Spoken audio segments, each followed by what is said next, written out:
mismos. Entonces, siempre tenemos alguna cosita que no nos gusta y que actualmente, bueno, la podemos mejorar y mejora mucho la calidad de vida de la persona, porque esa pequeña cosa que nos molesta nos hace un día a día muy agotador, muy estresante con nosotros mismos. Es el mal humor que a veces uno no sabe por qué lo tiene, es porque hay algo que no te gusta en ti mismo.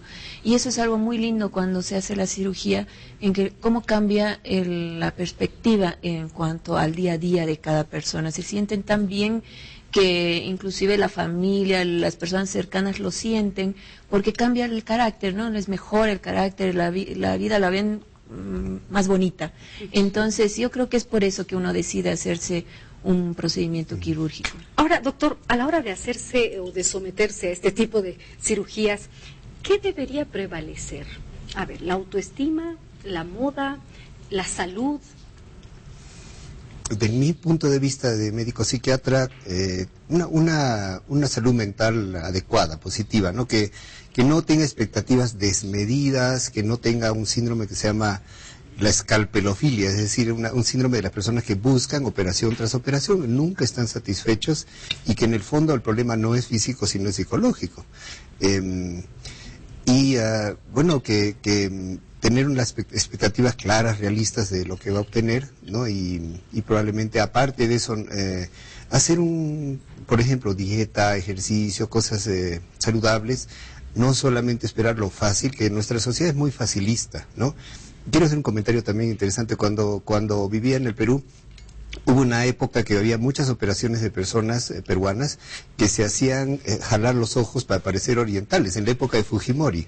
Y con eso buscaban una beca o trabajo y se iban al Japón.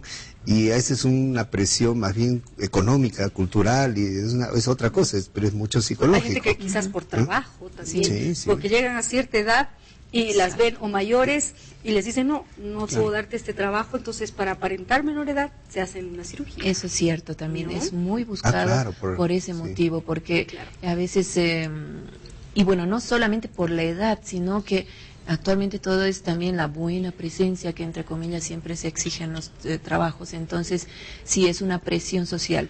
Y otra cosa que yo he visto en estos últimos tiempos es toda la gente que ahora tiene accesibilidad al exterior, que viajan a China, que viajan a Chile, a Estados Unidos, y que se ven un poquito reflejados en ese otro mundo que lo están conociendo y que les ha gustado, y que por eso vuelven acá y buscan hacerse esos tratamientos que quizás allá los han visto y son más cotidianos, y que acá no todavía tenemos ese poquito de tabú de que por qué te vas a hacer y que no está bien mejorar, ¿no? Y al contrario, está muy bien que uno quiera mejorar y quiera verse bien. Hay que saber envejecer. Han despertado también un poco en ese ámbito. Claro. Y el saber envejecer yo creo que no es siempre que estés con la cara arrugada o maltratada por el simple hecho de que tengas más edad, ¿no? Yo creo que más bien el saber envejecer, parte de lo que decía el doctor también es cierto, una buena alimentación, una buena educación en cuanto al deporte, a la salud, pero también el reflejar en el rostro de que uno está bien y que se siente bien. Ahora el doctor decía algo muy importante. Habrá gente, por lo que yo he entendido, que se vuelve adicta a las cirugías plásticas. Sí, hay gente que tiene, y hay casos famosos, han salido a veces en estas revistas del show, ¿no? Del show business, una mujer león, creo que se llama, que se ha sometido a una cantidad increíble, y no ni muy lejos, Michael Jackson, varios actores de Hollywood, que han buscado una perfección, ¿no? Y que no aceptan el paso del tiempo, no aceptan el envejecimiento normal. Entonces el conflicto es pues inevitable porque el tiempo va a pasar. Entonces hay que saber envejecer con gracia, yo creo, ¿no? Hay gente que necesita psicológicamente de que le arreglen el cuerpo, y hay gente que no le interesa para nada, ¿no? Debe haber extremos. ¿Y le ha tocado a la doctora Mollinedo algún paciente o alguna paciente que tenga esa necesidad de hacerse No una, sino 2, 3, 4, 5 más cirugías. Sí. Bueno, la ¿Qué se verdad hace en es un que caso así? en una entrevista antes de la cirugía siempre tratamos, bueno, nosotros obviamente tenemos, creo, un poco también de psicólogos porque tenemos que identificar este cierto rasgo de pacientes que, como el doctor decía, a veces está en la cabeza y no está en lo físico, y se arreglan una cosa y no están conformes y van con otra o van con la misma y haciéndose cirugías continuas. Entonces eso nosotros lo debemos identificar en la entrevista, porque obviamente no es saludable hacer 30, 20 cirugías plásticas si la persona no va a estar conforme nunca, porque es la parte mental la que está fallando, ¿no? Entonces en esos casos, y obviamente acá en nuestro medio es tan difícil hacer una derivación a un psicólogo, a un psicoanalista, porque la gente ya de entrada piensa que le estás tildando de loco, porque Así eso es lo que uno piensa, y no es así, claro, se ¿no? enojan. Yo que he estado, bueno, he hecho mi especialidad también en Argentina, allá el psicoanálisis es una de las cunas, yo creo, del psicoanálisis. Ahí es raro el que no tiene su analista en realidad. Entonces, acá se topa mucho con eso. O sea, yo por lo menos sí he tenido pacientes que los he identificado de esta manera, pero que me ha sido muy difícil derivarlos a...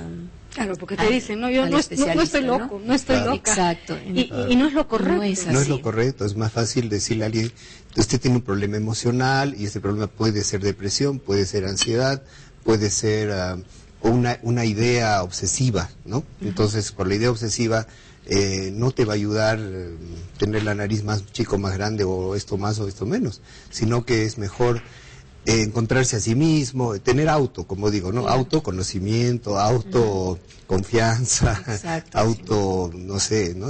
Superación. Entonces, buscar otras cosas que le llenen, que no sea, no sé, ¿no? Cambiar el físico. Que no sea cambiar. Y doctora, ¿a partir de qué edad será prudente someterse a una cirugía plástica? Imagino que no todos los pacientes pueden llegar a una operación, ¿no? Sí, no. Claro, tiene indicaciones de acuerdo a la cirugía que está optando también el paciente.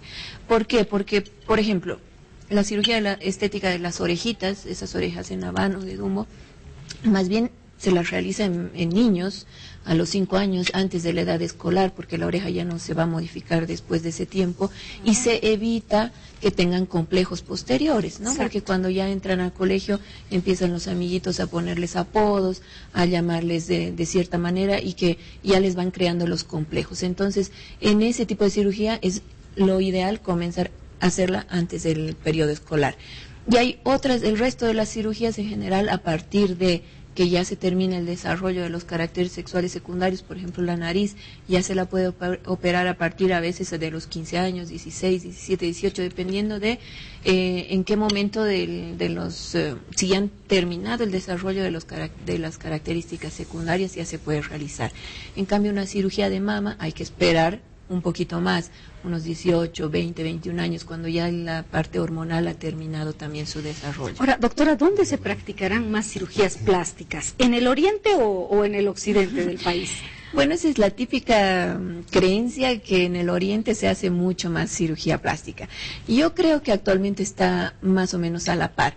El problema es que acá en La Paz todavía tenemos el temor de decirlo, ¿no? Exactamente. No es algo que se publique o que lo comentes en una reunión de té, como lo es en Santa Cruz, ¿no? En Santa Cruz es normal, es lo quizás más hasta normal. es un estatus social, ¿no? Tengo platita y yo me hice la cirugía. Exactamente, ¿no? es completamente distinta la visión. En cambio, acá en el occidente todavía se lo esconde, pero la proporción yo creo que es la misma. Estás contás.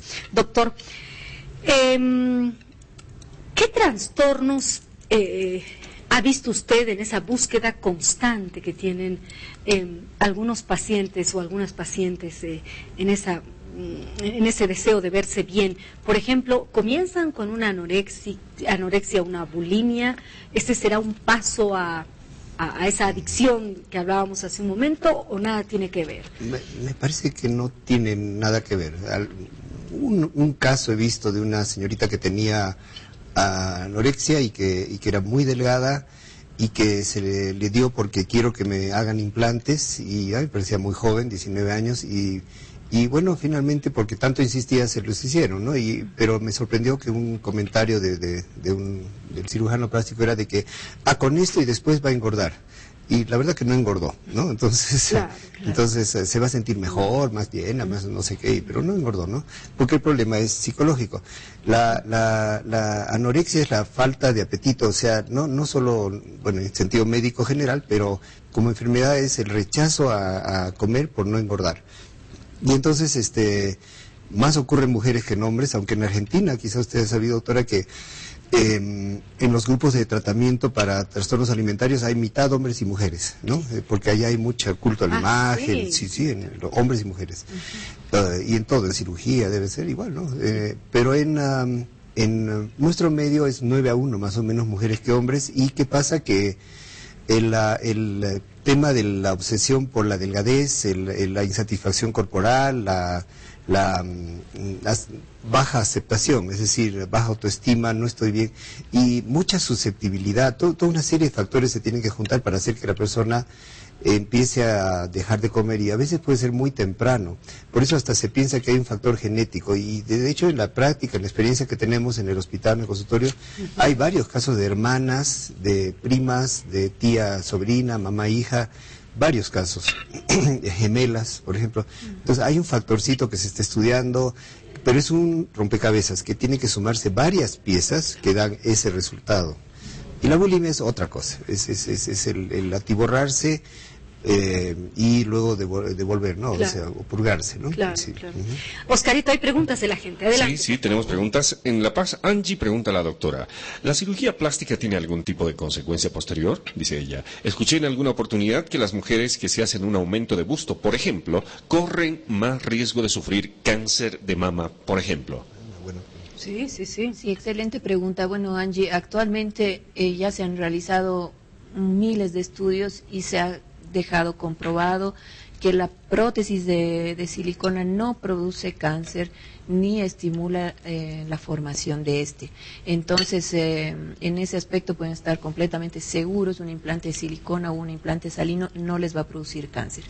Y en cuestión a las otras cirugías, bueno, complicaciones siempre puede haber en un procedimiento quirúrgico, pero si todo sale bien, bueno, no tiene ningún efecto colateral posteriormente. Bueno, pasa, doctora, que hemos visto casos que han cobrado la vida pues de mujeres en nuestro país, que quizás médicos sin tomar los recaudos necesarios han practicado cirugías de alto riesgo, pretendiendo arreglarle a la paciente todo a la vez. Claro. ¿No? Sí. Entonces, yo me pregunto, ¿un médico cirujano tiene la obligación de decirle a su paciente, no te puedo hacer todo esto porque corres el riesgo de vida? Exacto, sí, yo creo que eso es un poco a veces por presión misma del paciente que a veces te exige hacer varios procedimientos al mismo tiempo, pero bueno, yo creo que es parte de la formación del cirujano plástico el saber frenar también este tipo de